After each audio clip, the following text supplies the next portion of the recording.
All right, if you would, please take your Bibles and turn to Esther chapter number 7. Esther chapter number 7.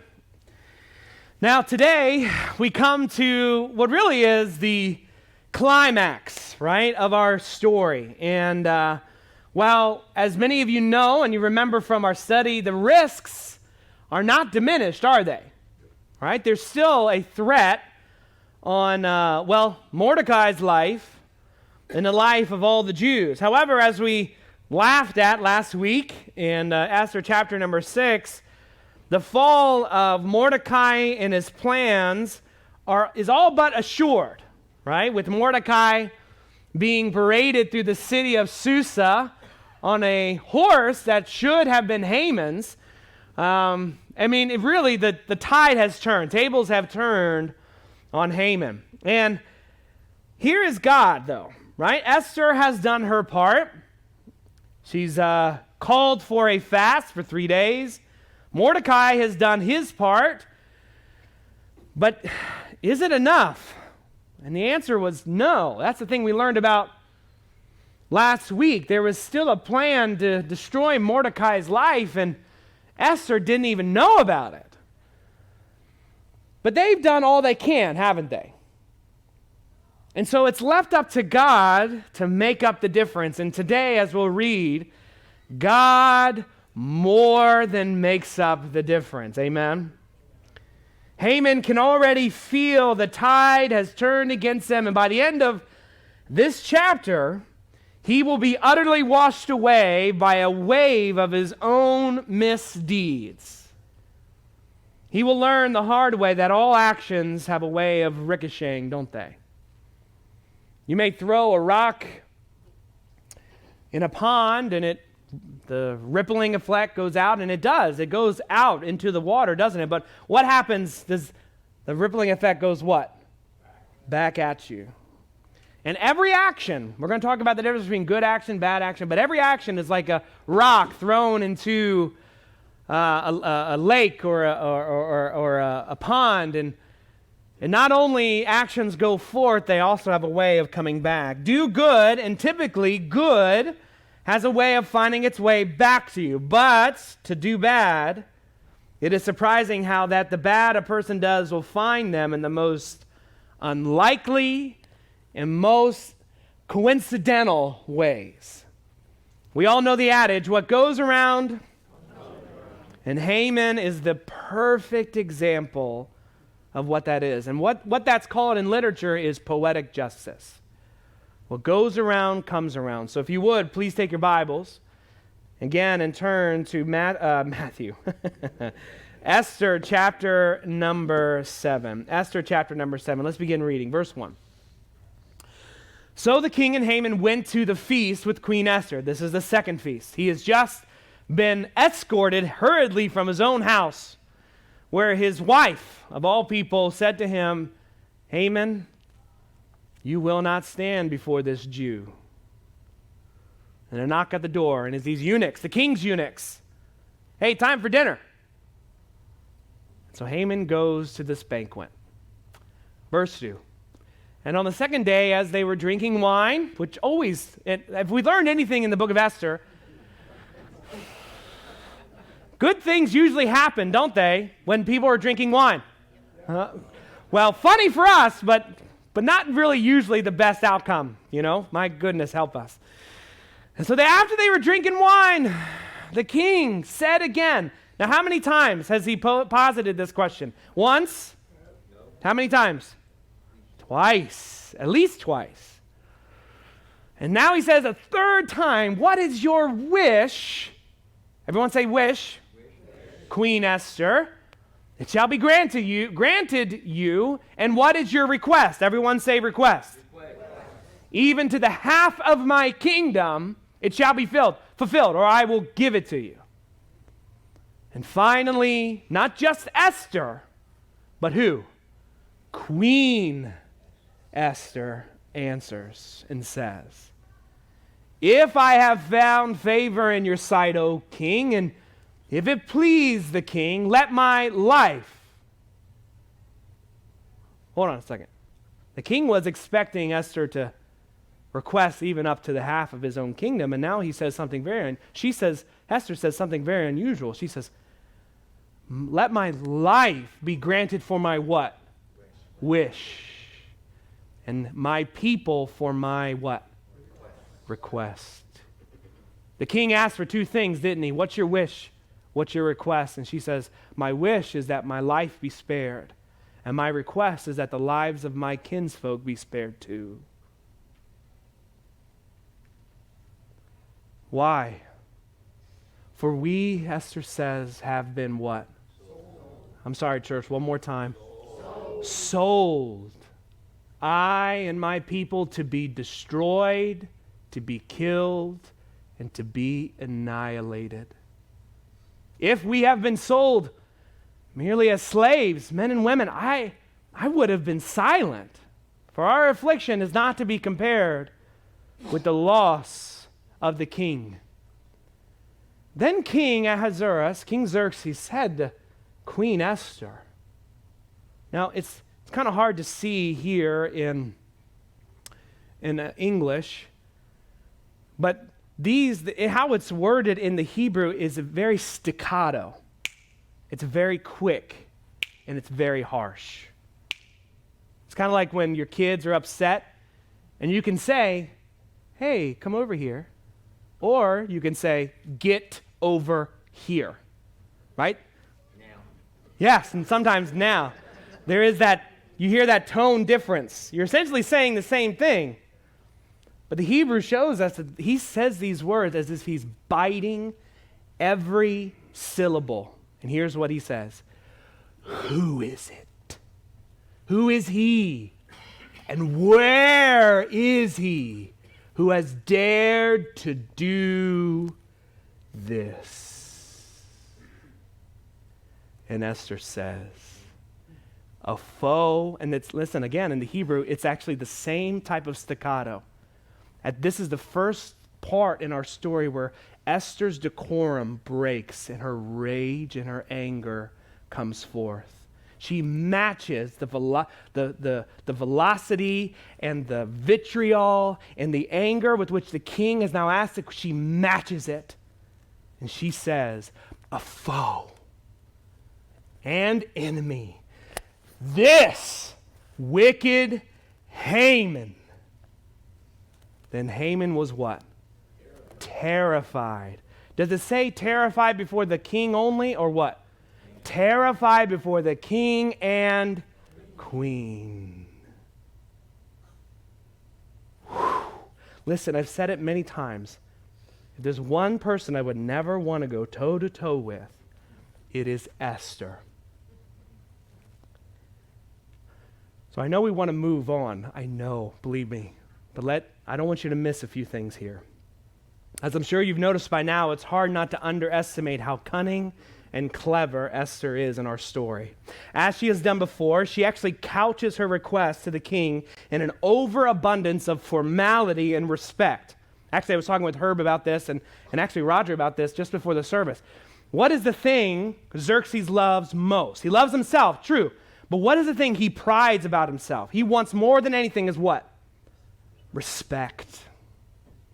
He wants honor. That's why Esther went through all that bowing and getting a banquet and then another banquet, and how she even talked with the king and all that time. And even we can look back as far as Esther chapter number 1, where his respect and his honor was dishonored by who? Vashti. And he had to decree to every household, hey, wives, respect your husbands. So listen, the king loves nothing more than himself for sure, but he loves his respect. He wants his respect. And so here is Esther, knowing this about the king, couches everything she says in this formality and this respect and this deference. And while there is no doubt that the king wanted to know Esther's request, as we know this is the third time he's asked this, does Esther rush in? No, she paces herself. Even though we know she is fired up. As was the custom, she actually waits till the banquet has ended, when Haman and Xerxes are both full of food and wine before actually answering. What's more, we see Esther's careful and calculating mind and how she phrases her request. The king asked her for one thing, but Esther responds with what? Two things. Esther asked her, what is her wish, singular, and her request, singular. Then these terms, wish and request, are nothing more than examples of pleasantries. Again, formalities. They seem like two things, but all the king wanted was what is the one thing? And he's just couching this in synonyms and all these to make it sound more pompous and also kind of a little arrogant. And in Xerxes' mind, wish and request should have been one and the same thing. But Esther sees them as two different things. Why does she see this as two different things? Because the king doesn't know she's a Jew. She wants the king to know that in saving the Jews, doesn't even know who she's talking about just yet, but in saving the Jews, the king will also save his own queen's life. Her wish was that her life be saved, but her request was that her people's lives be saved. She not only reveals her true identity to the king, but she equates her own life with the lives of her people. To save one is to save the other. Failing to save one is also failing to save the other. So she asks for both. She is so cunning and so wise. She turns Xerxes' one request into two. Now, the shock. I love that too. I love you guys. Let me just tell you, I've done a lot of series here at Grace Point in the short time I've been here with you. This is probably one of the most engaging you've ever been. You guys have been so dialed in. You guys, really. Because even like reading that and talking, I can just see you guys like, it's just like you're on a roller coaster. Like, Pastor Ben, where are we going?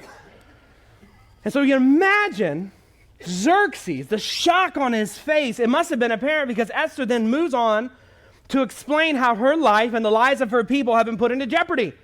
She says they've been what? Sold. The word she uses is sold, to be destroyed, to be killed, and to be annihilated. And by phrasing it this way, she's referencing Haman's decree. Because Haman's decree literally said to kill all the Jews, and not just to kill them, to destroy them and to annihilate them. She uses the very same words. Furthermore, by indicating that this threat was initiated via a transaction, i.e. sold, Esther hints at the bribe. She brushes up against the bribe Haman gave Xerxes to get the decree done. But again, is Esther stupid? No, not in the least. Ingeniously, when she uses the word sold, it's kind of hard to see, and again in English, but in Hebrew, it's in the passive voice. And she says it in the passive voice is because she doesn't want to implicate the king. Will she get anywhere if she accuses the king along with Haman? No. She doesn't want to implicate the king. Who is she going after? Haman. Esther knew that while Xerxes was far from being a saint, the real villain was who? Haman. Boo. Boo. Boo. I feel like that lady in Princess Bride. Boo. Anyways, some of you don't even know what I'm talking about. Haman. She would get nowhere if she tried to accuse Xerxes along with Haman. How smart is Esther? Come on, church. I would have, look, you know me. I am foot first, insert mouth. What I think usually just comes out. And if I was in Esther's place, I would have been like, Haman did this, and so did you, king. And the king's like, yeah, you're right. I can get a new queen. She is so smart. Even though we, the audience, know that Xerxes is as much to blame for this threat, let me emphasize this. Is Xerxes just as much to blame as Haman? Yes. But Xerxes isn't a fish that Esther can nab. Haman, on the other hand, is ripe for the picking. Esther then moves to compare two types of sales. This is a little confusing, I know. Back up just one slide here. She says, if we had been sold merely as slaves, men and women, I would have been silent, for our affliction is not to be compared with the loss of the king. Here, Esther is comparing two types of sale. The one type of sale, which by today's standards is appalling, but according to Esther's standards would have been preferred, is the sale of slavery. Hey, church, is slavery wrong? Yes. Wow. I mean, everyone's like, what did you say? No. Yeah, everyone knows slavery is awful. Slavery is bad. But that type of sale is being compared to another worse type of sale, which is the purchase of a person's life for the purpose of murder. Again, I know some people would rather choose slavery over death, but history has shown that when cities have been conquered and the choice is slavery or death, many choose slavery. Esther says, if we had been sold merely as slaves, men and women, I would have been silent, for our affliction is not to be compared with the loss of the king. Here, Esther engages in the hypotheticals to emphasize how truly bad her and her people's circumstances are. Essentially, her point is that the Jews had already been sold into slavery multiple times. The Jews being enslaved is not a new thing, even by modern standards, is it? It's not a new thing. In fact, Persia was a relatively new tyrant for the Jews. Who preceded the Persians? Yeah, Babylon. The Babylonians, who conquered Israel. So they're even new. They're just new masters. In truth, slavery is not to be preferred unto normal circumstances. I don't want anyone to hear say, I'm going to quit my job and be a slave. No. Under normal circumstances, no one is going to choose slavery. But when the choice is between mass genocide or mass enslavement looks kind of good. Per Esther's point, they haven't, though, been sold to become slaves again, have they? Are they just being carted off to go to another part of the world to be other slaves? Is that what's happening right here? No. They have been sold for one very horrifying but very simple reason, and that reason is to die. This is why she feels it's necessary to bring it before the king. Again, she doesn't want to make the king mad. And she's even saying, King, if my people had been sold into slavery, I would have kept my mouth shut. The topic of slavery would have been mundane to Xerxes and therefore seen at best as an inconvenience or at worst as an offense, especially after all the delaying and all the banqueting Esther went through. Imagine if she had sat there after everything she went through and said, hey, king, my people have been sold into slavery. Can you not do that, please? How do you think that would have gone over with Xerxes? Really? This is what you want, Esther? Get out of here. This happens all the time. However, the topic of genocide, in which one of his own queen, in which his own queen was at risk, is significant to the king. As we pointed out, the irony in all of this is Xerxes is as much to blame as Haman is. But Esther knows that she will get nowhere if she starts attacking the king. What's more, while Xerxes is without a doubt culpable, Haman is a true mastermind and the true enemy of the Jews. Xerxes was manipulated. He is not a good king, right? No, he likes wine, he loves women, likes money. Not a good king by any standard. But if you can give him one virtue, just one, it wasn't that he was not antagonistic to the Jews. He didn't hate the Jews. Haman did. Xerxes was manipulated, but Haman is the manipulator. Thus, she must attack the king's second in command. Here's the situation before Esther. She must attack this king's second in command about a decree that the king himself approved without appearing to attack the king as well. What a precarious minefield Esther finds himself. Hey, I got to accuse the second in command. That's hard enough. But it's even harder when the second in command and the king made this agreement together. So to condemn one is to what? Condemn the other. And so she has to walk this tightrope. trying to find out, I'm not after Xerxes, I'm after Haman. To this revelation, the king, shaking with shock and rage, spits out two important questions. Who and where is the one who did this?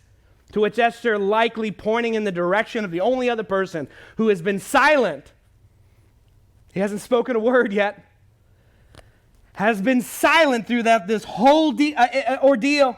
She points her finger at Haman and says, a foe and an enemy, this wicked Haman. You can almost hear her bite off each word and her desire to make her point.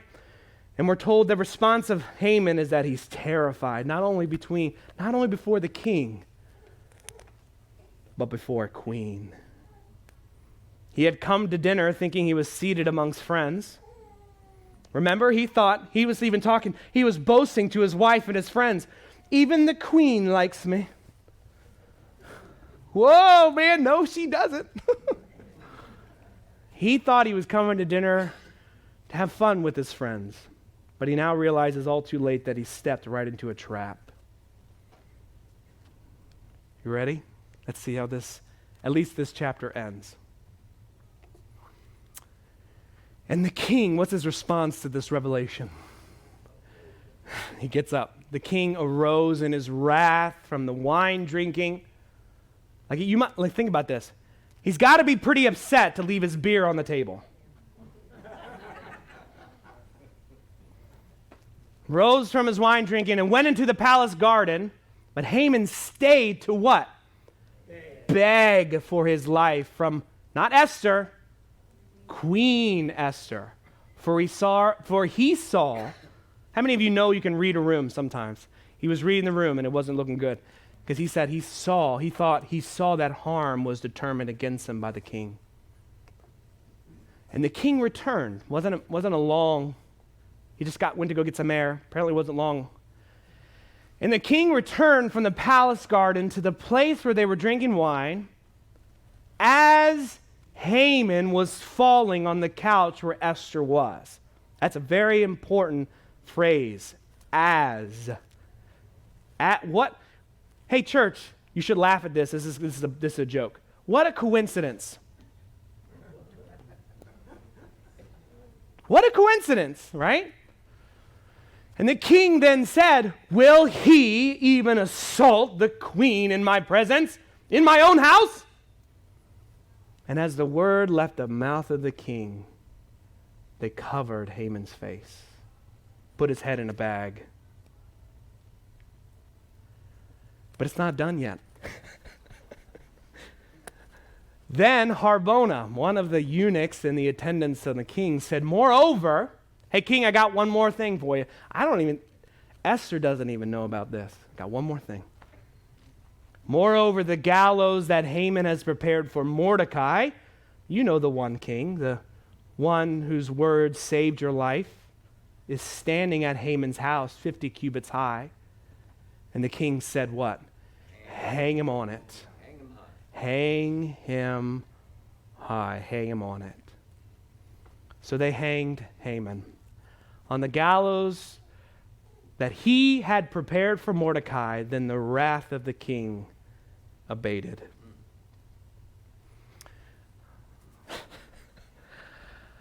Let me get a drink.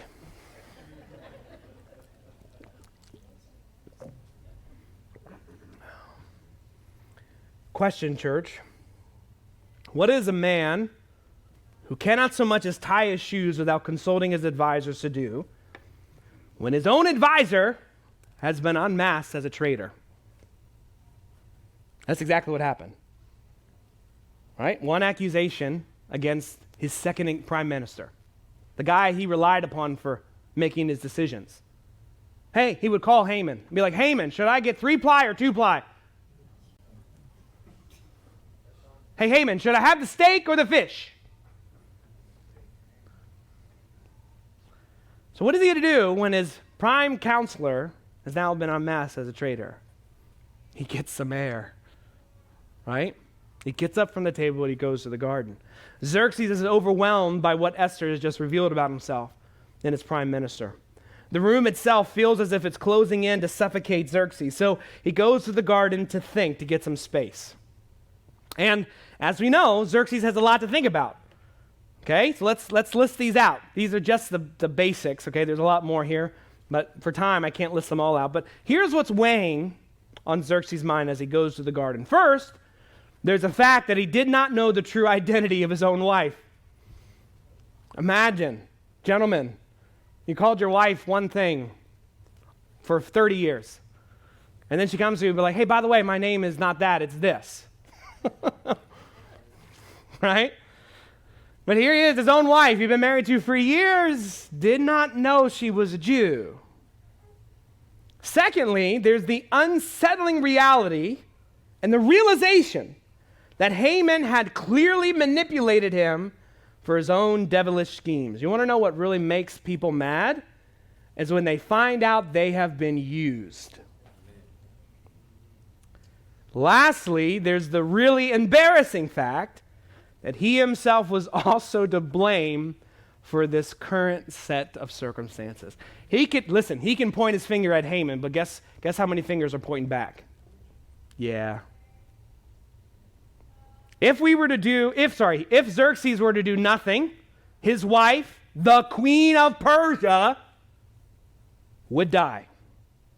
If he renounces Haman, he not only loses a very wealthy ally, remember, Haman is loaded, powerful. But Xerxes also admits that he's made a mistake. And guess what Xerxes doesn't want to do? How many of you met somebody who they will never say sorry? Right? They got that pride. It's all about me. It's all about the respect I deserve. Even when I'm wrong, you must respect me. And I will not admit when I am wrong. His honor and respect would diminish in the eyes of the people. What is he to do? Luckily for Esther, providence makes the decision for him.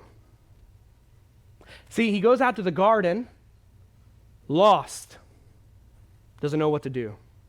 Comes back, just as lost. We don't know that he's made a decision. He has no idea what to do. He's a man baby.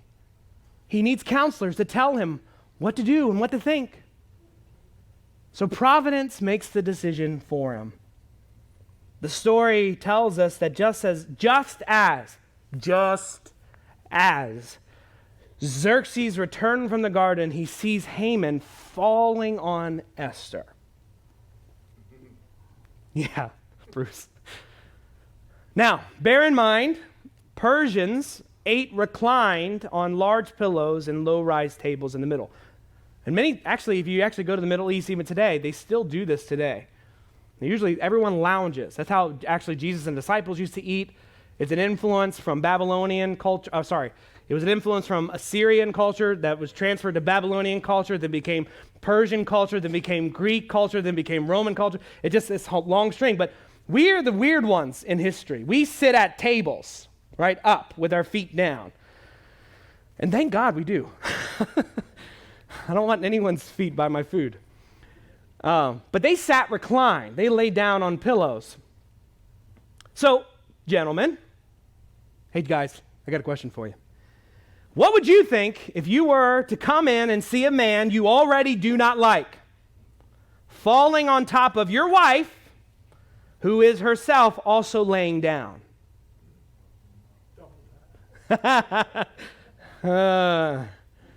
To say the least, you would think something lewd and indecent was going on, right? Add to this that the protocols regarding men and the king's harem were very rigorous. You did not approach the king's women ever. And especially the queen. Imagine, the queen. But this is just if you wanted to approach the king's concubine, his prostitutes, if you will, you had to stay at least 7 feet back. Got any closer and you would lose your head. And so here is Haman. He's a little bit closer than 7 feet, isn't he? He's on top of her. Thus we can see how genuinely scandalous this must have seemed to Xerxes. Guys, imagine, what would you do to the man if you walked in and he was laying on top of your wife? Probably would not end well for the man, right? What's more, the king is also intoxicated, isn't he? And does anyone make good decisions when they're intoxicated? And not just intoxicated, he is angry. Nothing worse than an angry drunk, am I right? You're right. So he's bound to jump to conclusions. Thus, while we, the audience, know Haman had no real intentions of sexually assaulting Esther, that is precisely what he is falsely accused of. And the irony of it, in begging for his life, he forfeits it. Now, at this point, this got me mad this week. I like to read, as you guys know. I like commentators. And I like to listen. Oftentimes, in preparation for what I give on Sunday morning, I will listen to other preachers preach the passage I'm about to preach. At the very least, I can kind of gauge where his impression is, and if some of the things I was thinking about, are they completely wrong? And so sometimes the guy who's speaking will point holes in my theories and holes in my exegesis. But I gotta say, I was a little upset this week because I can't tell you, there's at least 3 books I know of on my shelf, and they're for the most part good commentaries, with this one exception, and I listened to one guy. And it's at this point that they criticize Esther. Let me explain. Some have criticized Esther for not speaking up and setting the record straight. Because, church, was Haman trying to sexually assault Esther? No. So then logic, and people who, well, I won't say who they are. Logic then says, well, Esther should have spoken up. She should have set the record straight. However, here's one thing no one argues about. Was Haman going to kill Esther? Yes!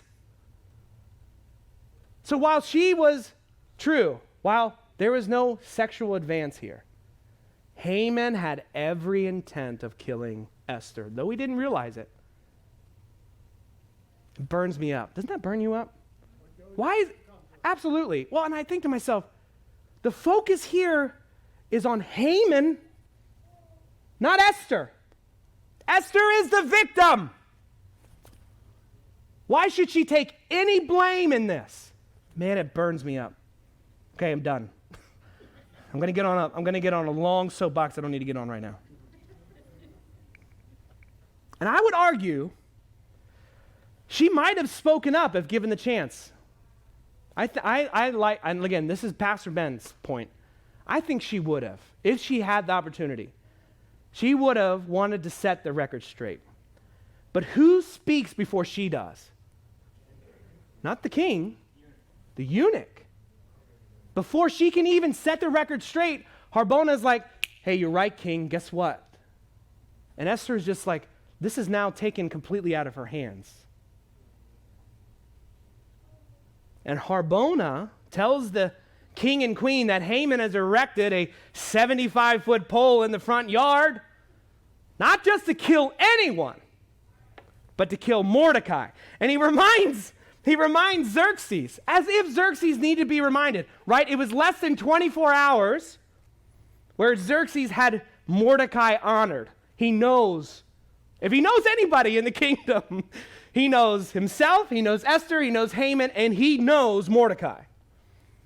And this eunuch says, hey, remember that guy that you honored, that you paraded through the city streets yesterday? Remember that guy? The king's like, uh-huh. Haman wants to kill him and impale him on a stake. And the king's like, excuse me? You want to do what now? And you wonder yourself, how do you know? How did the eunuch know? Well, if you remember, the very last verse of Esther chapter number 6, verse 14 says that the king's eunuchs came and got Haman. Harbona is a king's eunuch. He probably went up to the door, knocked on the door, and been like, hey, Haman, time for dinner. And as he's coming to the front door, what is he passing? What's the pulp there for, man? He's asking the servants, what is Haman about to do? Thus, once again, providence and coincidence steps in and decides Haman's fate for both Esther and the king. So confronted with what appeared to be an impossible decision, the king hands out the decree to hang him. He not only gets to kill Haman, which, as we know, he wanted to do very, very much, but he didn't know how to do it. Didn't know how to do it without saving face. He didn't want to. Did Xerxes want to be humiliated? No. He wanted to keep his honor, his ego intact. Thus, Xerxes commands, hang him. And here's the irony. The irony wasn't even lost on Xerxes. It's not lost on us. Here is poetic justice in hanging a man on the very gallows he himself had intended to hang another. And Xerxes doesn't have to admit that he made a mistake, does he? He even gets out of it in the next chapter. The man doesn't want to own up to his mistakes. He never does. And he gets out of it. And so, you would think, I debated this week, did Xerxes really believe Haman was really trying to sexually assault his wife? And I come back to, I don't think so. Now it's possible. Remember, he was agitated, he was angry, he was drunk. We also know that as far as Xerxes is concerned in the book of Esther, he's a little bit of a buffoon.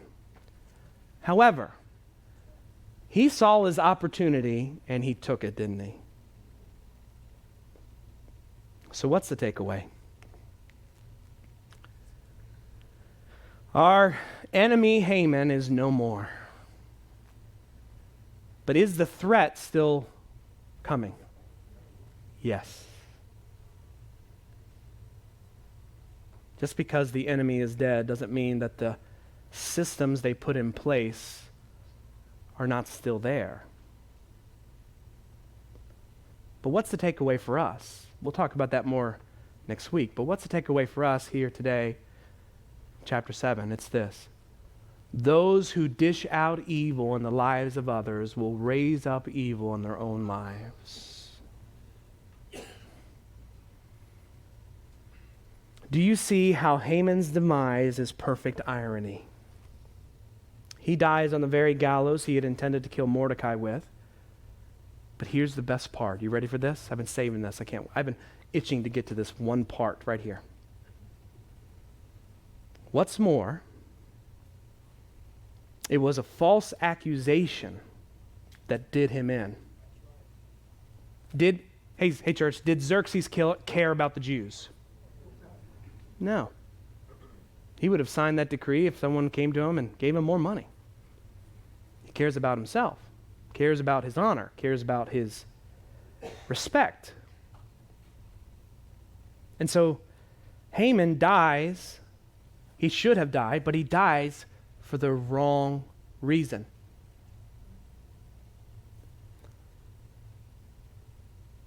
A man, Haman, who in chapter 3 plotted the destruction of an entire race. If you remember, Haman plotted the destruction of an entire race in chapter 3. And what did he use? False accusations.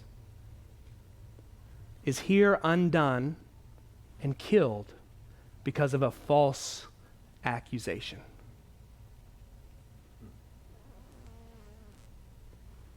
Listen, church, everyone listen up. We are no better than Haman. Those who dish out evil in the lives of others will raise up evil in their own lives. Proverbs chapter 22 verse 8 says this, whoever sows injustice will reap what? Calamity, and the rod of his fury will fail. Mark 4 verse 21, Jesus says it like this. Jesus said to them, is a lamp brought into to be put under a basket or under a bed and not on a stand? Who brings in a light in a dark room and then covers it? Does that make sense? No. So here's Jesus' point. Our actions are like a candle. For nothing is hidden except to be made manifest, nor is anything secret except to come to light. If anyone has ears to hear, let him hear. Jesus is saying, listen, everything you think you do in the dark, I see it. You cannot hide from me. And he said to them, pay attention to what you hear. With the measure you use, it will be measured back to you. And still more will be added to you. For to the one who has, more will be given. And from the one who has not, even what he has will be taken away. Jesus' point is, listen, if you want a full life, it is more blessed to what? Give than receive. And you want to give everything that you have, give it. And here's what he says, I will see that and honor that. It's just like a candle. When you have your good works, Jesus sees them. Doesn't matter what anyone else sees. Jesus sees your light. This little light of mine, I'm going to let it shine. Let it shine, let it shine, let it shine. Jesus says, I'll see that light. And I will honor you. And I will give you back 100-fold what you think you can give. But if you don't give,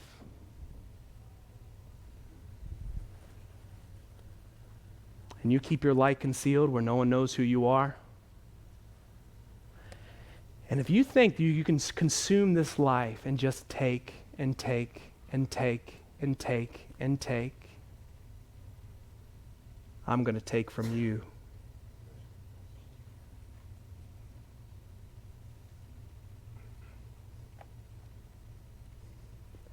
What you do in this life, church, will rebound for good and bad. Whatever rock you throw into that pond, you want to make sure that's a good rock, don't you? Because those rippling effects come back, come back. Haman, his entire life, kept reaping evil. He kept throwing rocks into the pond. Hey, I want to kill that person. Hey, I want to kill that person. Hey, why not? Hey, why not? Let's kill all the Jews. He chucked a rock. And then here he was, a reckoning. Paul put it like this in Galatians. Do not be deceived. God is not mocked. For whatsoever one or a man sows, that will he also reap.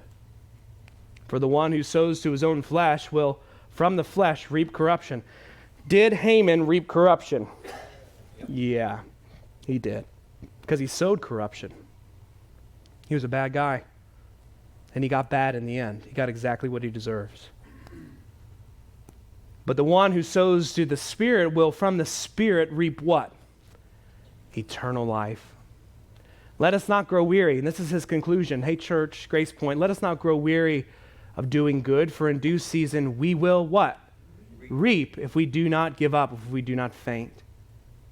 How many times do you think Mordecai and Esther were tempted to faint? It's a lost cause.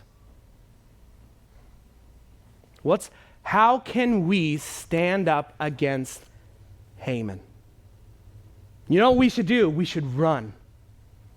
You know what we should do? Everyone should hide your Jewish identity.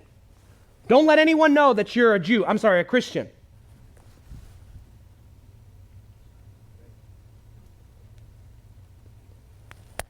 And here's Paul saying, look, what you do comes back to you for good or for bad.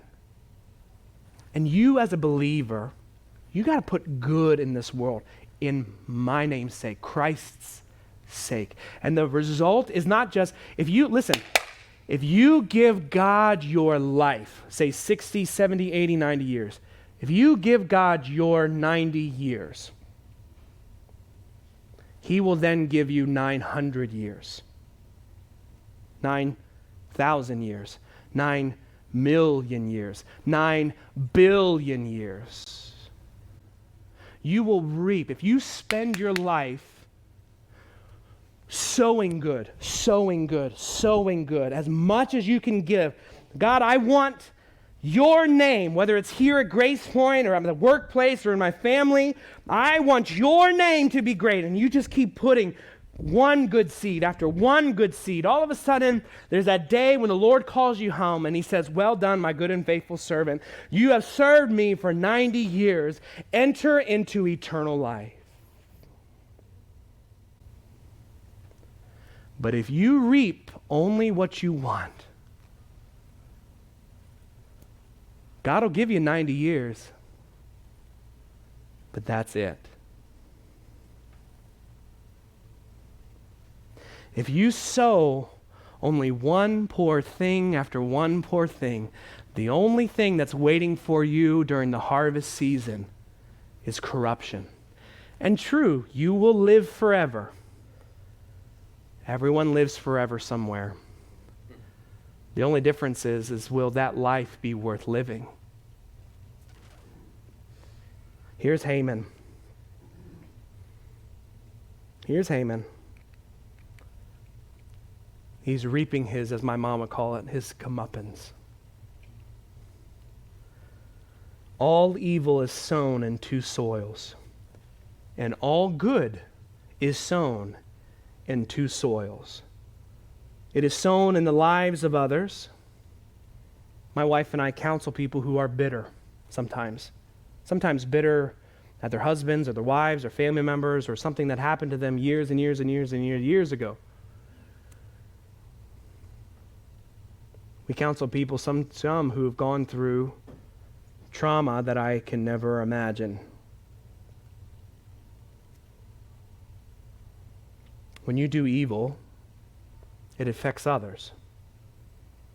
And it affects others for a very long time. But all evil is sown into two soils. All good is sown into two soils. It is sown in the lives of others, but is also sown into the life of the sower. So, church, the question is, what are you dishing out? None of us are better than Haman. And you're like thinking, well, Pastor, I've never contemplated genocide. Well, good. Don't do that, and don't start doing that. Genocide is bad. Good. Gold star. But some of us maybe are a little bit, how shall I say, complacent. You may not be putting bad into the world, but you're surely not putting any good either. What are you dishing out, church? What are you dishing out when you go to work? When the day of reckoning comes and Jesus stands before you, is he going to say, well done, thy good and faithful servant, enter into my blessing? Or is he going to say, depart from me, I never knew you? Hopefully it's the former. So you enter heaven, and if all you have is Jesus, that's enough. True. But how many of us want to stand empty-handed when we come to the throne of Jesus Christ? How many of us just want to say, God, the only thing I did for you was I believed in you. And I spent my life, I spent everything you gave me for myself. What are you dishing out, church? Father, I love you. I thank you for today. Lord, I pray that my people would take this message to heart.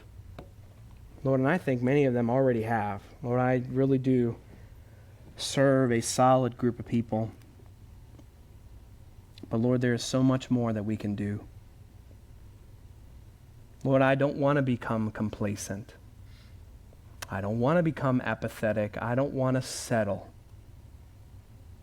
I want to do a good work for you here in Baltimore. And I know my people do too. Lord, I pray for two people today.